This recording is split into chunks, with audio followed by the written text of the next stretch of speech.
Welcome to the Sisterhood of Sweat. Today's guest is Rachel Feldman. And I just want to give you guys, I have been glowing about this guest. Sometimes I get really excited. Well, most of the time I'm very excited. I try not to give you anybody that isn't, going to deliver. I get really excited about this guest today.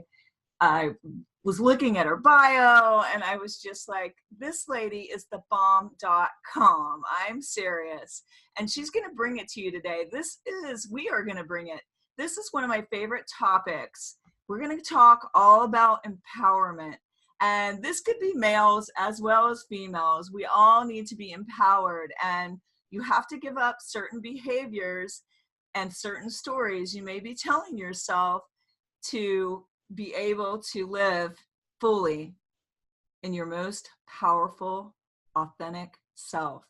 So let me tell you a little bit about Rachel. Rachel Feldman is a wellness mama, health coach, and business niche coach.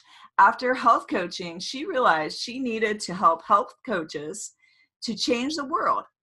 Rachel helps her clients to build epic businesses online and offline using a strategic sales funnel, even if they're a new coach. After only earning $13,000 her first year in coaching, she knew she needed to learn how to create a sustainable business built with a solid sales funnel. Rachel went from making, get this guys, $13,000 to $72,000 by year 2.5, and then broke 6 figures in her 3rd year of business. So yes, you could leave the business that you feel stagnant in, that you feel like it doesn't light you up inside, and maybe you feel a little squelched. Maybe you feel like your light's not quite shining. Well, today, Rachel teaches the same system she built her successful health coaching practice to other health and wellness professionals. She's helped more than 8,000, health coaches rock their business to the next level, making the money they deserve. Rachel Feldman, owner of RachelFeldman.com, health coach and business coach, contributor at Forbes, Huffington Post, and Thrive Global. Oh my gosh, without further ado, let me just welcome Rachel to the show. Let me breathe. Thank you so much. I am so just, I like when you first got on, I was like, oh my God, I want to squeeze you. I love you.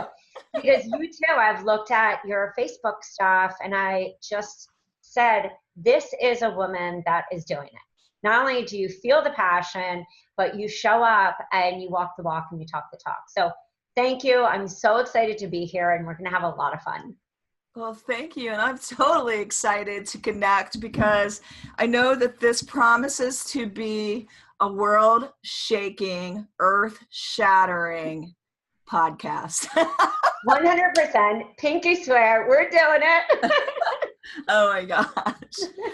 Well, really, I knew right away when I heard you on your first, it probably wasn't your first live, but it was my first live ever hearing you. I knew you were someone that is straightforward, tells the truth, no BS. Yeah, 100%. And a lot of people sit there and they always ask me, why are you like this? Why do you come at this, no BS approach? And the thing is that I had a successful career, like many of us, in commercial real estate. I mean, not everyone's in commercial real estate, but it was my own struggle, slipping through the system, being diagnosed with multiple autoimmune, sometimes not diagnosed properly. And there were so many places along the road because I had an ulcer at 14. I was intubated life support twice, like during the time of 18 to 25. There were so many things that I wish I could go back, and it wasn't anyone's fault. My mom didn't have the information. And so when I birthed my babies and saw that despite so much I had done with myself, they had heavy metals, they had a myriad of different food allergies, intolerances, and I turned to my husband and said, that's it. I've got to do this. I've got to become a coach. I don't even know where I'm going to start. I don't know what's going to happen, but I'm going to make this business happen. And so what ended up happening is I started a business, and I've always said that no BS approach is because I had to share that this journey, this navigating, this being an advocate for yourself in the health world, this world where now autoimmune is standard. Kids get diagnosed with celiac at 6 years old.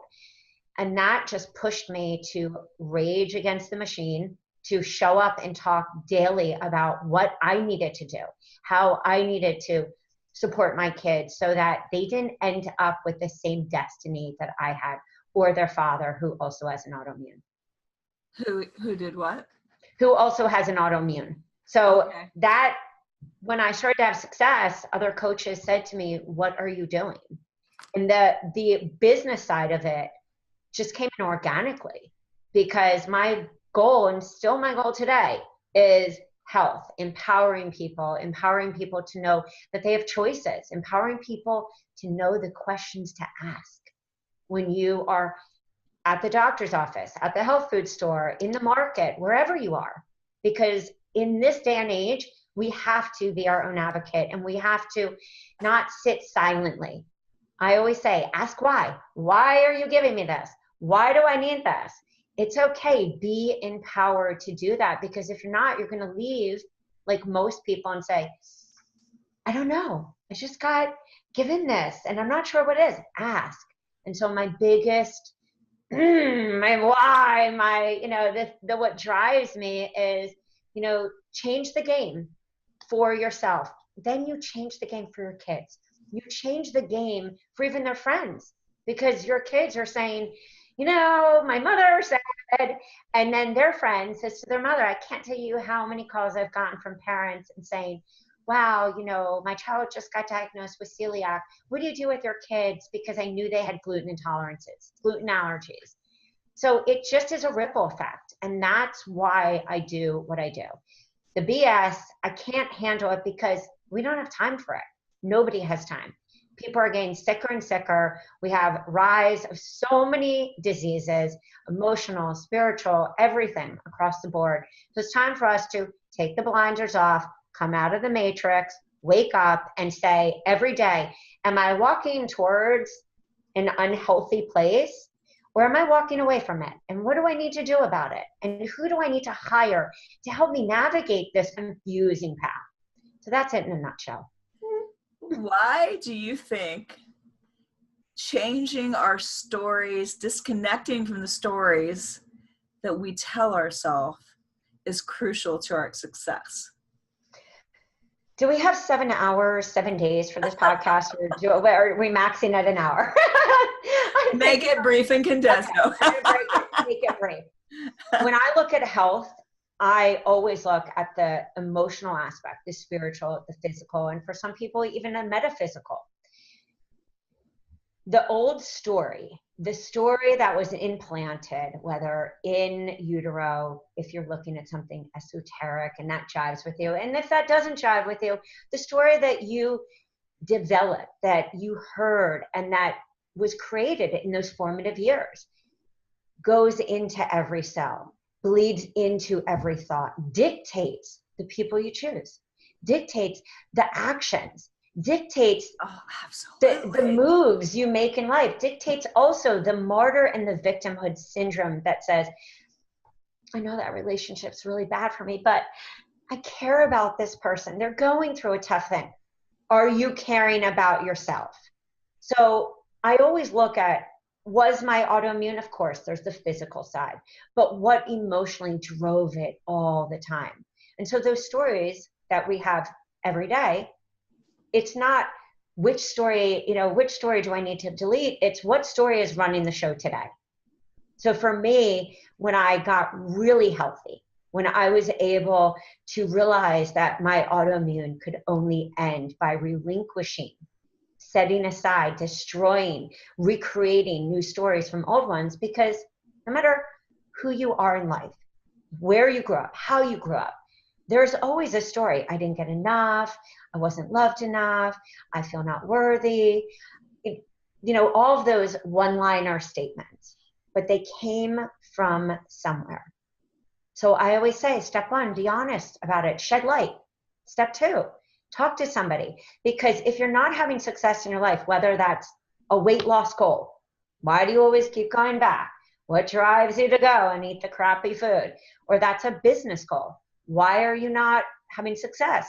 There's usually either a money mindset issue, an issue of self-worth, an issue of, I mean, we could go on forever. So to keep it short, it's identifying what is this subconscious story?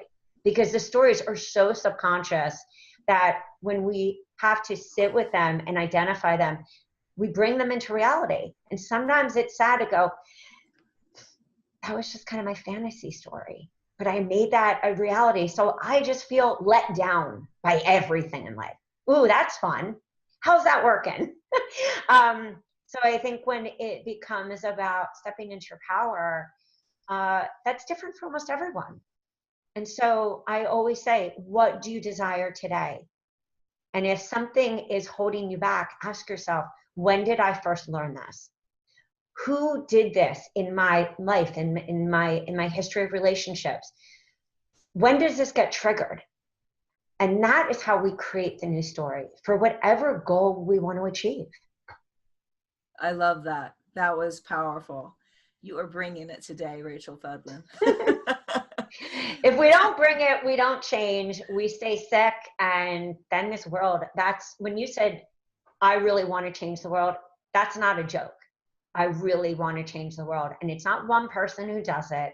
It's one person changing the way they think, bleeding that into their family, their friends, setting boundaries, clear boundaries for what is okay and being a role model for our kids. Or if we don't have kids, being a role model for somebody that's in your life that you know is stuck. There are so many people suffering. We witnessed Anthony Bourdain, Kate Spade last year. And I think that was a big wake up for people to say, these people appeared to have a really great life, financially, emotionally. But what we're seeing is something quite the opposite in these last few years of kids killing kids in schools. It's overwhelming. But what are we going to do? We have to band together. It's almost back to the time of We Are the World song in the 80s. Yes. We only will change the game when we rise up. We show what empowerment looks like. We say it's okay to actually put myself first. It's okay to put the mask on myself first as the plane is going down. It's okay. I give you permission.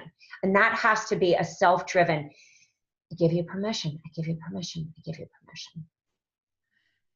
Well, giving yourself permission is very important, and finding out where the stories are coming from in your head and creating new stories. And also moving forward to taking ownership of how maybe those stories kept you safe and comfortable and you didn't have to try too hard because not much was expected of you. 100%. And I would even take it a step further because I always say it takes two to tango. It's that common line. For me, it was also acknowledging the mistakes I've made because the stories kept me stuck, and mistakes that I've made in relationships, times that I pull away, times that I guard myself. For me, those were pivotal things in success in my relationship, success as being a mom, success in my business, success in even, if you're at the infancy of your business, success to say, I can do it. Success in the gym. When we say success, and I know you and I are both #goal getters, it's not just one area. If you really want to be successful and step into empowerment, that 10X bleeds into every area. I love making a chart and having little pies and looking at the pie, triangle and saying, okay, these are all the areas of my life. Where am I living a story of disempowerment? And what steps? And that might not be, oh, I'm just going to read, these 3 things. It usually is the layers of pulling back the stories that have led us to make X decision, led me to make X decision. And so that that is not an overnight gig. It's an overnight gig to drop to the knees and say, that's it. Please help me. Whatever you pray to, whatever, if it's Mother Earth or if it's God or if it's Allah, having that, or being honest with another person and saying, I can't do this alone. I'm scared. I'm sad. I feel whatever the feelings are, giving it light and air to breathe and not holding and pretending and keeping it in the dollhouse as the baby blanket. So that was the steps I had to take. And they were emotional and they were scary, but I had to ask myself, if I don't make these changes, what will I lose? So I had to make a long list of what I would sacrifice in my life. And on the other side of that release of the old story, I'm stupid because I had dyslexia and I had learning issues. So I had I'm stupid. I should never try. How could I write? I am the worst writer. I make spelling mistakes. That story was with me since I was in second grade, trying to do multiplication tables. I just said, I'm stupid. And as I grew up in a school where I went to an all-boys school, it was a second class of girls, I would read. And I had a teacher actually say to me, Rachel, it's so good that you are attractive and very athletic, because Oh my. school is just not your thing. So right there, the story was developed. And I said to myself, okay, well, it's good I play 3 varsity sports and I swim competitively. And I'm just so then what also got developed, I must have a good body to get through life. And that triggered. That's the message you got. Oh, I mean, there were so many messages, but I wanted to just give a preview for those watching, because that sent me into body image, eating stuff, a laundry list of what I call to hell and back, not fun stuff. And it's these key messages that we don't often see, because it isn't just in the formative years, it's throughout. And maybe the person who said that to you didn't have the intention. Maybe that, because I always want to see the best in somebody. Maybe that teacher was really just saying to me, wow, I see these other really great things. I hope that's what that intention was. But it did set the stage for me just thinking, I'm not going to really be anything in life. And that's a really tough place to be and to feel when you're in 6th grade. How important do you think it is to challenge those messages that you have had in your head for so long to moving forward? The biggest thing in life. I mean, I think when we deny that, I always reference The Matrix, because I remember seeing that movie and thinking, do I choose to live in truth? Do I choose to, as scary as it is, show up as myself and take a chance? Because my biggest fear was, what if people think I'm stupid? What if people don't like me? If I don't challenge, I'm going to stop saying wait. If I don't challenge that, I do not grow. And one of the big things about my personality is when I feel that I'm living in fear, the story. Yeah. I don't like myself. I don't want to have intimacy with my husband. I don't want to be a mom. I don't, it's like I go from, wow, really feeling empowered, to just the rabbit hole. And I'm sure that doesn't happen for everyone. Or the question is, does it actually happen a lot, but maybe you don't go in the rabbit hole? For me, I do. So I always look at that as a blessing. Attacking those old stories for me is everything in life. My business only grew when I attacked that story and I hired women who had what I wanted. I didn't have it. I had the old story just shaking in every cell. No matter how many affirmations I would say, no matter how many write and burns I did, no matter how many of the things that, you go searching and you're like, well, should I have this crystal next to me and do this? I had to hire women who had what I want. I had to go to acupuncture and trust the woman who was with me and open up and challenge that old story of, I got to do this alone. I'm cool. I'm good. You know, I'm Superwoman. Watch my cape. And I think that's a story that many of us have, especially as women. Martyr. I'm the martyr. I'm the victim. Oh. So I would say, to answer your question, 1,000%, maybe 1 million, 2, 5, 10 million with the percent at the end, all day, all night. Yes. I really think dialing down the story to see where it came from, how you're supporting that. And the biggest thing is, are you believing that? Are you believing? Because if you are believing that story, no amount of affirmations, positive workshops, broccoli and spinach is going to change that. So I think one of the most important things to do is look at your beliefs. What is it that you believe about yourself? And you start working on that. You start working on your beliefs and look at your life change, because it's what you believe about yourself that comes true. Yeah, if you were to go and look at pictures of me 2 years ago, 3, people always say, what really changed? You look so different. And I said, I realized that my autoimmune, and somebody said this to me, you can eat all the healthy, you can juice, you can do all this, but you're holding on to a rigid, dogmatic life of control. And it was just fear. But fear can, as we said, come up in these many forms of the story. Now, that person said this to me 5 years ago. It was one of my other acupuncturists.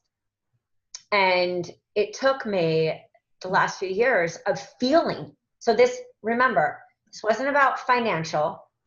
This wasn't about not making money. I was doing great. This was about feeling internally like I didn't either accept myself or know myself. I was scared to truly step into who I am.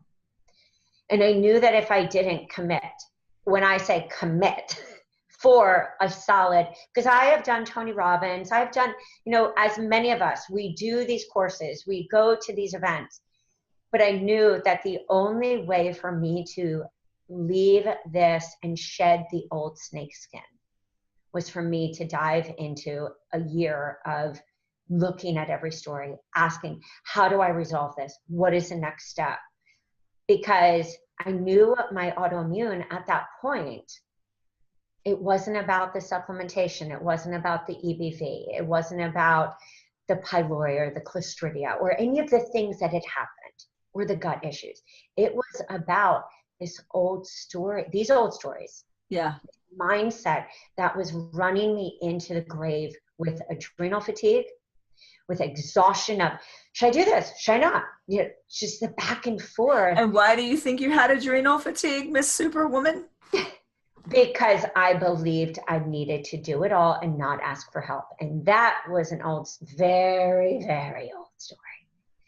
So I had to be willing. And that was the second. That was the first, is I had to be aware. The second is I had to be willing to let go of the way I've lived.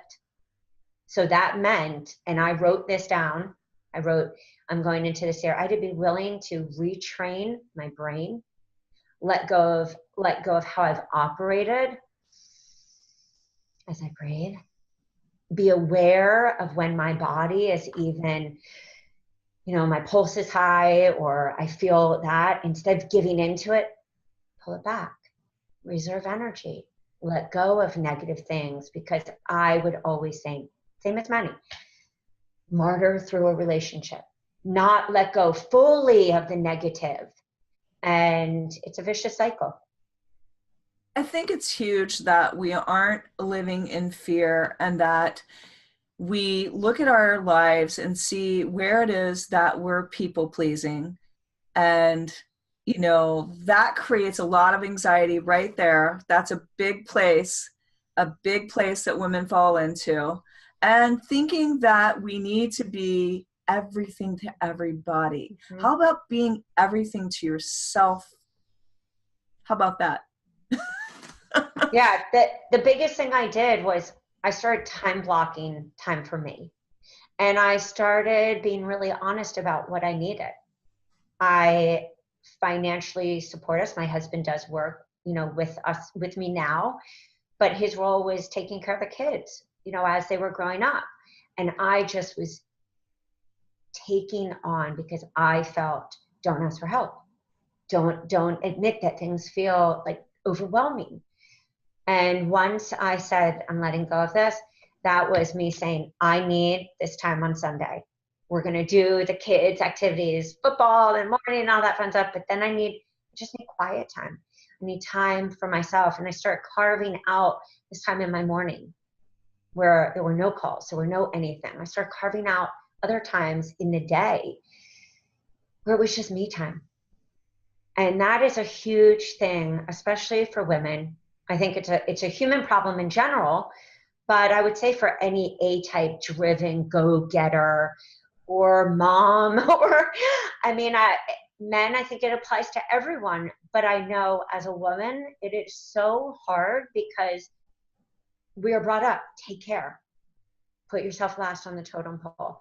And so when we come back to empowerment and freedom and all the words that go with that, a relationship with self, a spiritual relationship with self, it all comes back to, are you willing to put yourself first? Because if the flower is blooming and it's been fertilized, you will be able to bear more flowers to those in your family, to those around you, and I won't be depleted. I will be full. They will be full. And that is also where I think you change the game when it comes to those around you, your friends, your relationships. That's the domino effect. I love that. So what are some other tips to help free women from wearing their superwoman cape all over the place? I actually wrote a Huff post about this. It was how to wear the superwoman cape with grace. Because I felt also, I can't move to an ashram. I'm not living on, a mountaintop in Switzerland, and I can't just stop working. And I hear even from moms when I coached, they would say, I have no time. I have no time. I have no time. I have no time. So I started creating just these little checkouts. So one is creating like a little checkout. Instead of saying, I have to drive to yoga, be there for an hour, then drive home. Cut that down. Check out and do something for 30 minutes. If you don't like running, guess what? Rebound and have fun. If you don't like rebounding, belly dance in your house. Allow yourself also to have the breakdown to the breakthrough. Give yourself permission to go cry in the pantry. Or if you're at the office, to just excuse yourself and say, I definitely need a moment. I'm going to come back. If you're working around other people, go check out, sit in the sun, do something for yourself. And if you're alone, you know what? Sometimes it's just great to say, I really need a mental health day because I'm not operating. If I fill myself up, and this is what I used to do, I just got to go, go, go. If you just cut it and say, I probably need to go watch maybe a movie or a TV show or do something for myself or just get out of the house. It's creating these little areas to fill back up the pot instead of making it what I hear people always say, well, I'm going to start going to the gym. What if you just start with even 15 minutes of doing planks and push-ups and, jumping jacks and a jumping rope at home? Don't go so big on these things that we call self-care. Self-care can even take a really great shower and put, your favorite mask on while you're in there. Treat it like a spa day. Take a bath. Listen to your favorite music. It's the little things. It's the rituals for me, such as at night, I put magnesium oil on my feet. I put my essential oils on. I put the diffuser. I asked my husband, hey, can you massage my hands? They need you. And it's creating just a really awesome ritual at night where you don't feel so depleted. I feel that that's wearing the superwoman cape, with grace.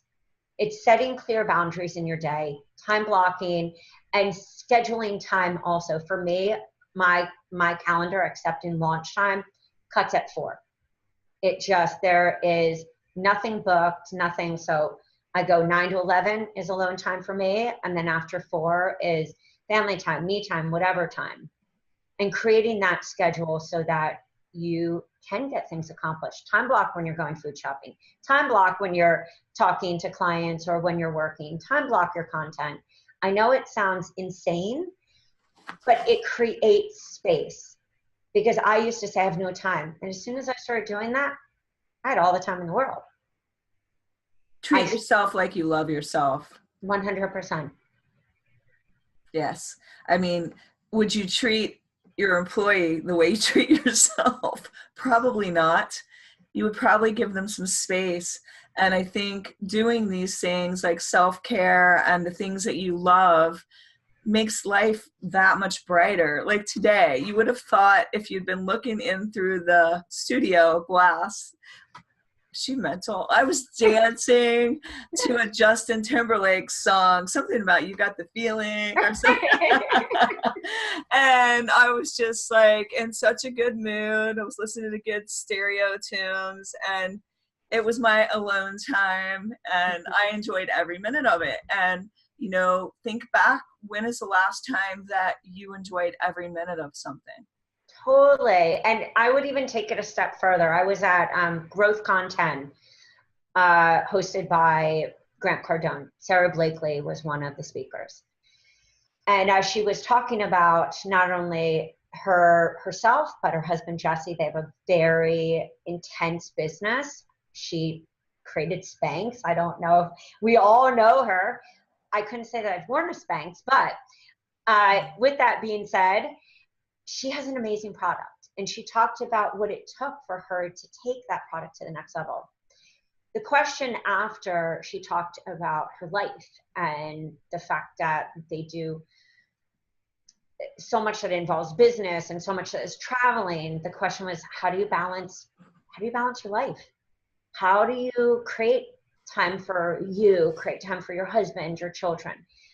She went into this beautiful story about how she has created these really special rituals with her kids.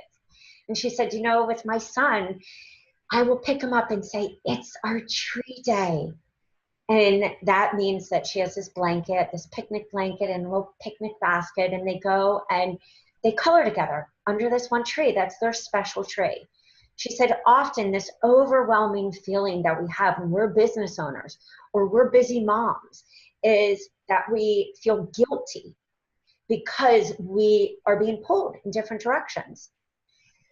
So she said very clearly and with a happy smile, so you knew not only did it come from soul, it really is what she does. She said, it's not about it's not about the quantity, it's the quality. If you start to really say to yourself, I have learned wearing that Superwoman cape with grace is about not feeling guilty. It's about the mindset part of not holding myself and saying, you did a bad job, Rach, you should have done better. It's not slapping yourself every time. And that's also was the old story, not being so critical, being loving and creating these really special moments with your children or with your partner. I can't tell you how many times I see people where they're having relationships falling apart. It's about communication and old stories. Or they feel guilty because they're not there for everything with their child, but they're running a business where they're trying to get it off the ground. Or they're a stay-at-home mom and they feel pulled in 80 directions. And so again, we show up, what? Not fully present. And I came out of that growth content a different woman. Because I wrote down and I said, wow, she is an example. Oh, I love her. And I heard her on Impact Theory podcast. I heard the whole, like, she talks about female empowerment and how what she used to think female empowerment was, you know, like you think kind of women's liber. And she said she finally realized that empowerment was, if I want to cook my husband a meal because my husband wants a meal, I'm empowered to do that. That's empowering. And it was just really beautiful to hear her whole take on everything. If you get a chance, make sure to go to Impact Theory. What is her first name again? I forgot it. Sarah Okay. Blakely. Yeah. The other, and that brings up just, I would say, an even closing point to how amazing not only the questions that you. I thought you were talking about Cardone's wife. I got it mixed up. No, Sarah Blakely. Okay. I know who that is for sure. She's been on several good podcasts too. I would say empowerment, because I love what you also said, and I love Elena Cardone as well, is that it's the choice. And I often think we misunderstand what empowerment is. It's your choice to believe in what you believe. It's your choice to make the decisions you make in your life without apology, unapologetically. You are making the choice and the decision because it feels right for you. And I believe that's where we get so twisted, is that we think, oh, maybe this isn't right. No, it's right for you. That's empowerment, that you've tapped into your gut, you tapped into your instinct, and you say, right now, is this the right thing? And if the answer is yes, you go for it and you do it, and you don't look back, because looking back really hurts your neck. Yeah, I have been listening to a really great book on Audible called Rhythm of Life, and it talks about how everything is a choice. Where you live, the people you decide to hang out with, the job you chose, the education you went after, the things you do, the things you don't do. And when you really start dialing it down, this book dials it down well, and you really start realizing being in a disempowered relationship is choice. You could seek to try to empower it. You could seek to leave it if it isn't going to ever get better. You can make choices. And I think people forget they're not in prison. They're imprisoning themselves, and that they could literally make a choice that would change their lives forever for the better. One of my favorite is Les Brown talks about this all the time. 86,400 seconds in a day. What are you choosing at every moment? And the second is, what are you really putting off because you're scared? And I always think about one of my favorite movies, Braveheart. I think about that line where he says, would you trade this day for every day after? Sitting warm in a bed on your deathbed thinking, what if I fought today? What if I took that one chance? And so that is how I live my life. And what really comes up always is, did I say what I needed to say today for myself? Did I hold strong for myself? Did I live my truth? And wasn't I an example for my family? My family is always my why. And not just having a girl as a daughter, but a boy, I want them to both grow up empowered, knowing that every choice, I always say, take responsibility for your life. It's the common thing that is said in my house. Take responsibility for your life. What choice did you make? Was it one that you feel good about? Was it one that have you made no choice because fear is in front of you? And I walk them through, these are the steps. Why don't we talk about it? Let's work it out. And it's everything that we've talked about today. It's finding how to dance with the fear. It's finding out how to dance to get through it. Because life is like that. I love that. I really truly believe you could choose to live in fear the rest of your life, or you could choose to set yourself free and see that fear is a liar, and that it tells you a lot of falsehoods. And when you face the fear, just like I've said before, it fades away, because then the truth comes in the light of day for you to just really see things as they are. When you're living in fear, I mean, those fears, they can be huge in your mind. And when you face them, you realize, what was I so afraid of anyway? 100%. When I think of fear, I think of cortisol levels. And I always think when somebody says, well, why can't I lose weight? Is fear raising the cortisol levels? Then I think of autoimmune. I think of gut. I think of every health issue. They're asking themselves the wrong question. Never ask yourself, why can't I? How can I lose weight? Because your brain will answer that only in the negative way it was asked. you have to totally reframe the way you ask yourself questions. Like if you're worried, like when I do a fitness competition, if I'm worried about a move, what if I fall on my head? The only thing my brain can think about is falling on my head. So I need to say to myself, where have I fantastically performed before, so that my brain concentrates on performing well. And I think realizing that can really help people a lot to realize, reframe the way you're talking, reframe the limiting beliefs that are popping in your head, and just think about every time you hear one, catch yourself, write it down for a week, reframe that.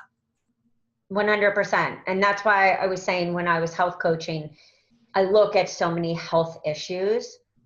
When somebody says, why do I have a flare? I always say, look at what's going on in your life.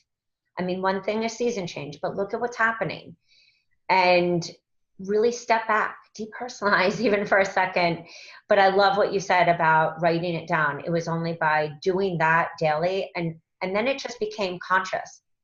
When something I would feel trigger me, I would say, where'd this come from? When did this first start? Who reminds me of this? What do I need to do? And be conscious, because then you can reframe the story right away. And I think sometimes, things can trigger us and we don't do anything about it. I mean, maybe it's something that should trigger us and we just let it just sit in here and sit in here and sit in here until it starts to be up here. And when you learn to have the difficult conversations, because why are you not having them? Because you're afraid. When you learn to have difficult conversations, it's very freeing, because it just takes all of that away. Yeah, and then you actually feel happy. I always say happiness for me is not defined by smiling every minute. It's knowing that I'm not being run by something. Yeah, I love that. I love that. How can women step more into being victorious versus being a victim at work, at home, in friendships? For me, what I had to do was really look at the people around me, really look at, and I think we've even talked about this the whole time. What is that old story? For me, being victorious is having that big B word, boundaries. And there you go. Being willing. See, what I love about this, we've talked about the progression to not martyr through life, not be a victim. And that always, for me, comes to boundaries. Being willing to let go of the negative, even because it is serving in some way.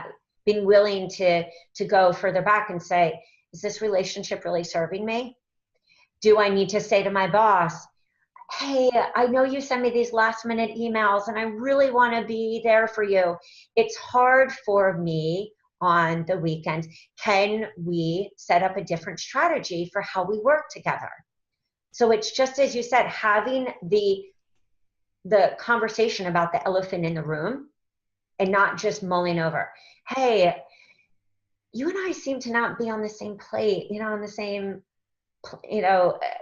same place lately. Can we talk about, because what I've been feeling is this, and I care about you and I love you and you're an important part of my life. But one thing I've committed to is to really take care of myself. And I feel when we are together, there is this push and pull that makes me feel not as if we're not aligned.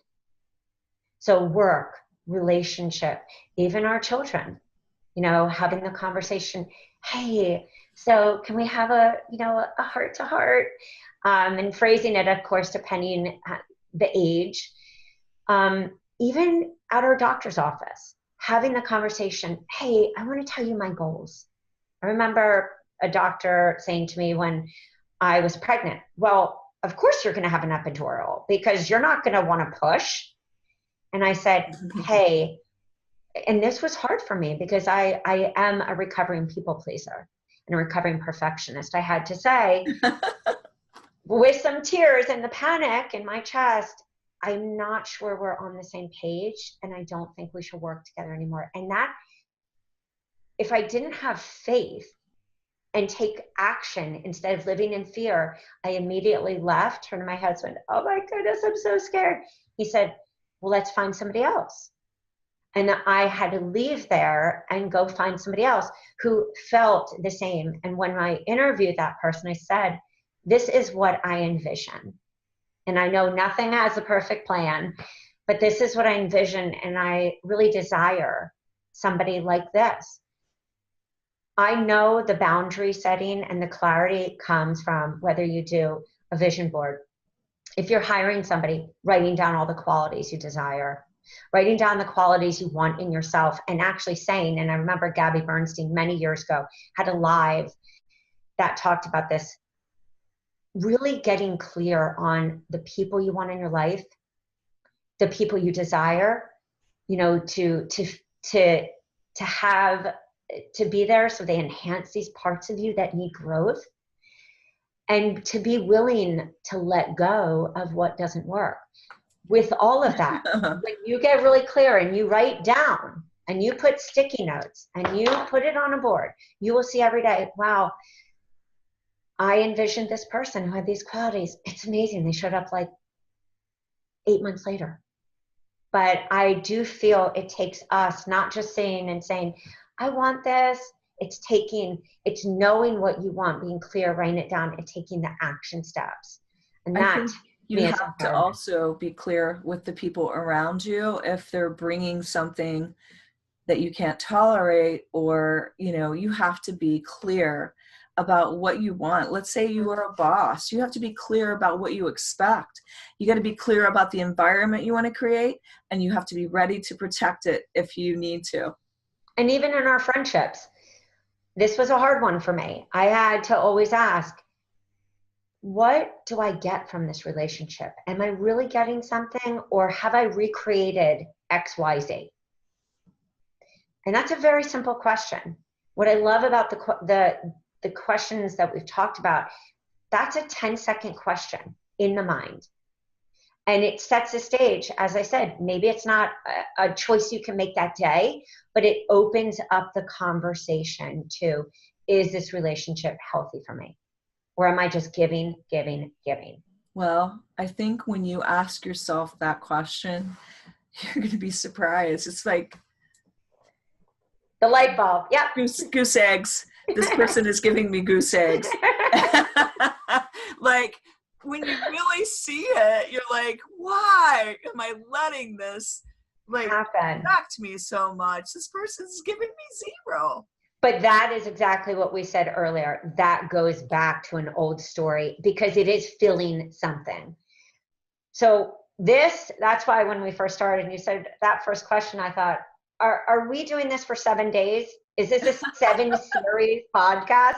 Because, whoa, and knowing you and listening to your podcast and knowing the depth of empowerment, the depth of your questions, what it takes for you and what is taken for you to get to where you are is what you want to share to the world. What are these steps you can take?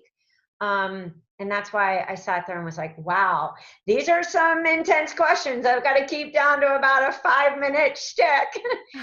But they're life-changing questions.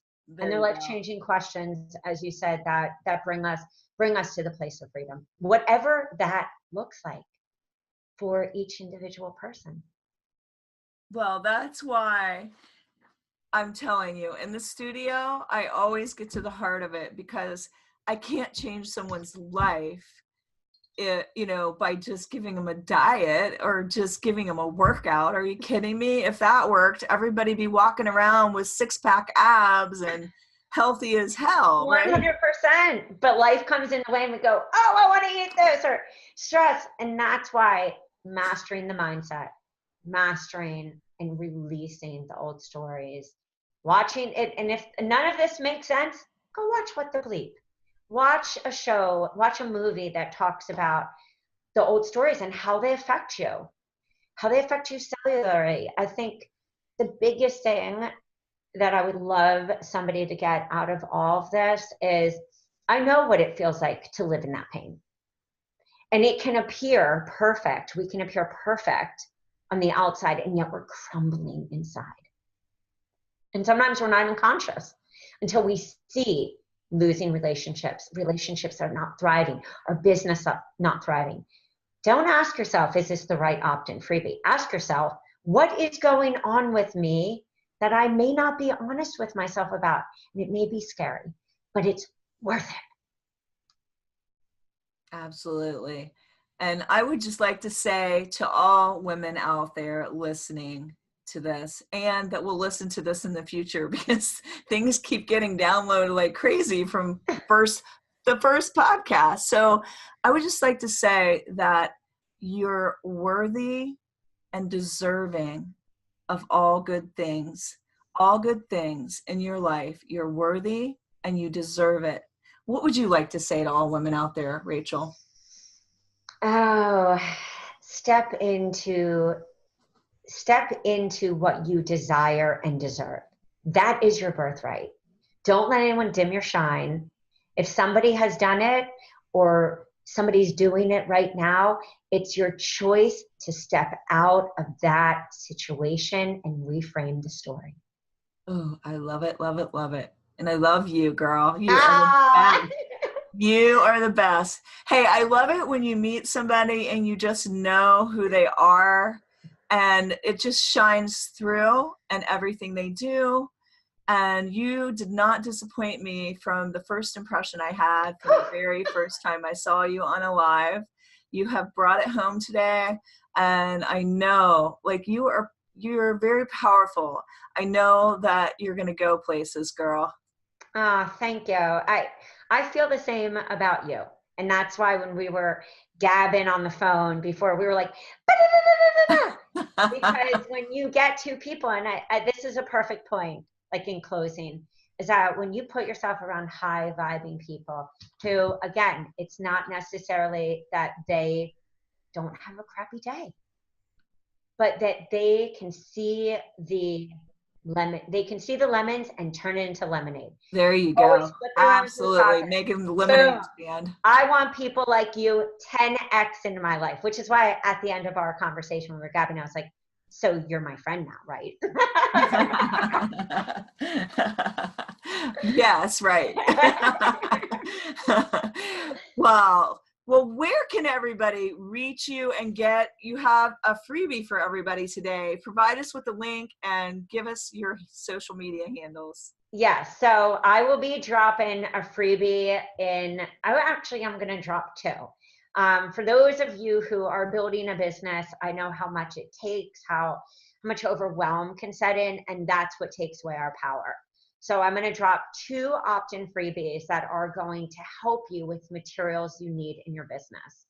The second thing that I'm also going to give you is just the link to my site, which has so many freebies. You might go like this, whew, good Lordy, what am I going to do?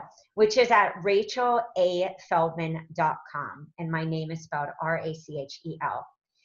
And I would say if you want to ever find out what I do on IG, and which is a lot of stepping into power, go to Rachel A. Feldman. That's one of my social media handles. Rachel Feldman on YouTube, Rachel A. Feldman on Twitter. But I would say I love hanging out on IG and Facebook. And if you ever have a question, just personal message me. I always look at that other folder. If you're a coach looking for content, I can help you. I'm not even going to drop, the link, because I am all about giving power back, getting on the phone with anybody and helping them to plan their business so it feels in alignment. Because when you're in alignment, as we've talked about, possibilities are endless. There you go. And there you have it. Thank you so much, Rachel, for coming on today. My pleasure, girl. And just like I said, guys, do the work, breathe, don't beat yourself up. Life will be so much sweeter. And thanks, everybody, for listening. Go out there and get it. Bye, everybody. Bye, guys.